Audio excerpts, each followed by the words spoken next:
Olá, turma. Bom dia, tudo bem com vocês? Seguindo nossas discussões sobre as questões de saúde mental, né? E principalmente das construções das políticas de saúde mental no nosso país. Anteriormente, né, nós trabalhamos a questão dos antecedentes da reforma psiquiátrica. Então, a ideia daquele texto, daquelas discussões e também dos documentários foi proporcionar para nós o conhecimento do que ocorreu antes da Lei 10.216, né? Porque muitas vezes nós paramos para olhar hoje, vamos falar das redes de atenção psicossocial, vamos falar da reforma psiquiátrica, vamos falar da luta antimanicomial, e muitas vezes nós não paramos para pensar e analisar o que historicamente ocorreu no nosso país, principalmente no início da década de 30, onde foram acontecendo questões políticas, econômicas, sociais e na saúde, que foi modulando as práticas hospitalocêntricas e manicomiais na nossa história. Então, já discutimos sobre isso, sobre o quanto que os atravessamentos que ocorreram dentro das constituições e das estruturas das políticas de saúde mental para justificar por que existiu o movimento da luta antimanicomial, por que existiu a reforma psiquiátrica, né? Então, já fizemos esse debate, fizemos essa discussão, essas leituras. Agora é o momento de entrarmos a fundo no que é a Lei 10.216 e o que é a reforma psiquiátrica. E esse vídeo, então, eu estou gravando para contribuir nas discussões sobre as atividades postas aí no nosso aprender para discutir sobre a questão da Lei 10.216. Então, visto o contexto histórico, percebido, analisado sobre essas questões, agora é a hora de que a gente possa, para a gente pensar sobre o que propõe, então, a Lei 10.216 de 2001, que estrutura a política de saúde mental no nosso país. Lembrando, né, que a política de saúde mental ela está intimamente relacionada com o SUS, até porque é uma política pública dentro do SUS, e porque o SUS, né, em 1990, a partir também da Constituição de 1988, foi possível então construir uma política de saúde no país pública que deu base para também uma política de saúde mental.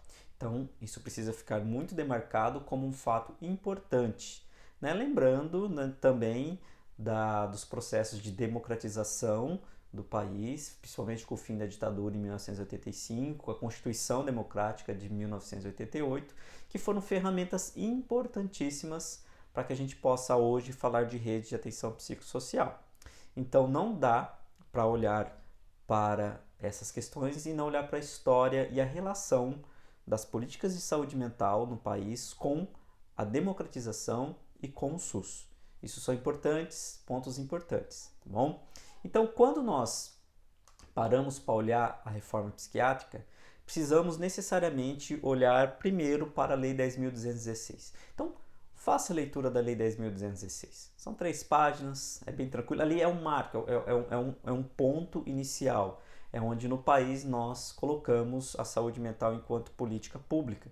Porque, como vocês se lembram, até então nós tínhamos serviços terceirizados, privatizados, que gerou a indústria da loucura no nosso país, onde criou todo aquele movimento da luta antimanicomial contra as práticas manicomiais que existiam dentro do nosso país, só salientando que em nenhum momento a reforma psiquiátrica ela é uma antipsiquiatria, tá, pessoal? Nunca foi, nunca será, não é.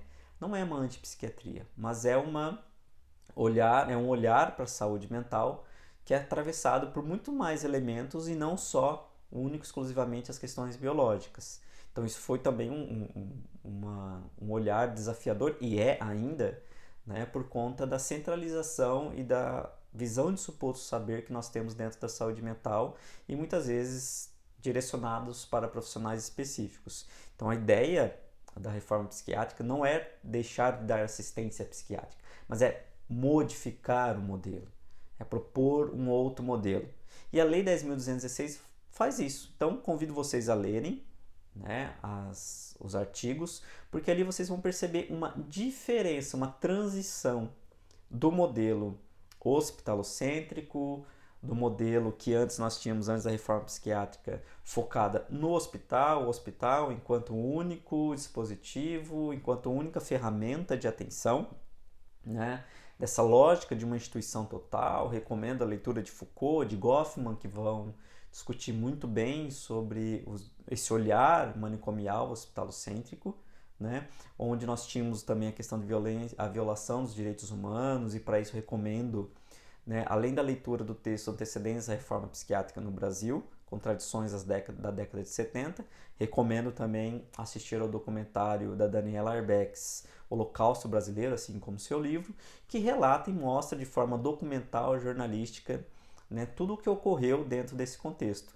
E até o movimento dos trabalhadores de saúde mental surgiu dentro das próprias instituições psiquiátricas, pois esses profissionais verificavam, percebiam, visualizavam o quanto que aquela assistência ela era, vamos dizer assim, fora dos padrões de uma produção de saúde mental. Então, essa transição ela é muito importante, porque ganha uma transição enquanto política pública, enquanto uma estrutura dentro do país, através do Estado, que a partir daquele momento vai, através da Constituição de 88 e também do SUS, dizer, olha, saúde é um direito das pessoas, um dever do Estado. E nesse momento, então, com essa proposta, a reforma psiquiátrica também, que só em 2001, lembrando, né, quando eu falei desses textos, né, a visão da psiquiatria comunitária, a visão também da psiquiatria italiana, que vinha, né, com um olhar mais inclusivo, de cuidar das pessoas nas suas perspectivas territoriais, de cuidar das pessoas em seu próprio território, em seu lugar, na sua vida, né, sem um afastamento, sem isolamento social, sempre foi uma proposta que existiu,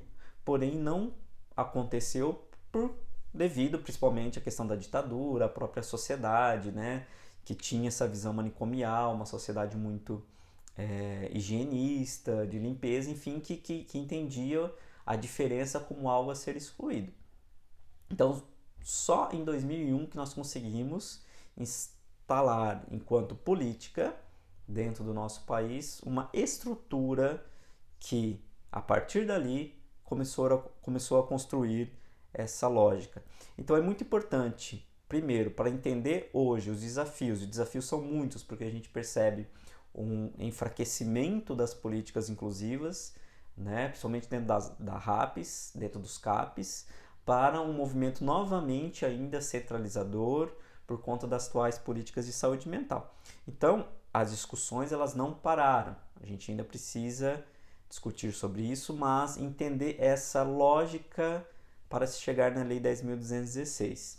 Então, a Lei 10.216, a reforma psiquiátrica, basicamente ela traz um novo modelo. Não deixa de dar assistência, mas olha assistência em diversos níveis de necessidade e demanda.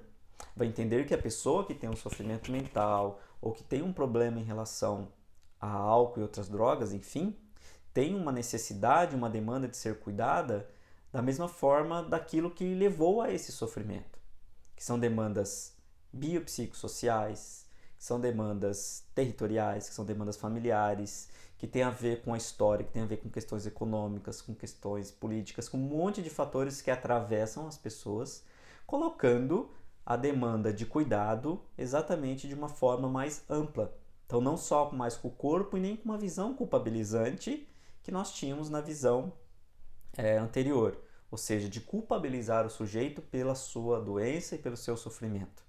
Né? Isso é até interessante, porque agora a gente vai começar a discutir bastante essa ideia, não de olhar os transtornos, as pessoas como problemas, mas de entender como necessidade de cuidado. Né? Então, as políticas de saúde mental, elas buscam bastante entender o ser humano em sofrimento como necessidade de cuidado, como um olhar para construir linhas de cuidado, e não a culpabilização pelo sofrimento. Né? Então a gente nós percebemos historicamente que os hospitais tinham um movimento de culpabilização em cima dessas pessoas que tinham sofrimento. Então a Lei 10.216, a reforma psiquiátrica, ela busca o quê? Reestruturar o sistema de atenção e não deixar de dar atenção. Busca práticas mais inclusivas, práticas onde entende a complexidade do sofrimento humano, onde entende a complexidade das relações humanas, onde demanda e entende também a corresponsabilização do cuidado e não a culpabilização, né? Mas do quanto que o sujeito ele é corresponsável com a sua produção de saúde também. Então é importante entender a lei e entender a história para só depois a gente conseguir entender o que é uma rede de atenção psicossocial. Porque é necessário entender a nossa história da saúde mental no país justamente para a gente ficar atentos às demandas e desafios atuais. Porque o discurso manicomial, o discurso higienista, o discurso da não aceitação da diferença, ele nunca deixou de existir e nem sei se ele vai deixar de existir. Então os desafios atuais são muitos, sempre serão, né? Porque pensar em saúde mental, pensar na reforma psiquiátrica, é justamente olhar para a demanda que nós temos, não só para as questões profissionais, mas também para a própria sociedade. Como nós lidamos com a diferença? Como nós lidamos com o oposto? Então, isso nos coloca no desafio não só das estruturas formais das políticas, das portarias que nós temos dentro da reforma, dos marcos históricos, né? A gente pode começar lá de 1970, onde inicia o movimento dos trabalhadores em saúde mental, em 1980, onde começa o CAPES, né? Luiz da Rocha Cerqueira, onde existem práticas, né? Nas conferências nacionais de saúde mental na década de 80, em 1989 com o Paulo Delgado, que apresentou primeiramente o projeto de lei 3.657 de 89, que já existia esse propósito e não conseguiu dar andamento. Então os marcos legais, né, eles são importantes para se compreender. E a reforma, né, a política de saúde mental, ela é uma política onde portarias e mudanças elas ocorrem a todo instante. Tudo bem? Então, em 2000, para chegar em 2000, a lei, né, que firma o pacto, o compromisso do Estado com a saúde mental, teve todo um processo. Então, eu convido vocês agora a ler essa lei, 10.216 de 2001, a ver quais os artigos mais que levam vocês a pensar sobre essa mudança e a escrever, compartilhar,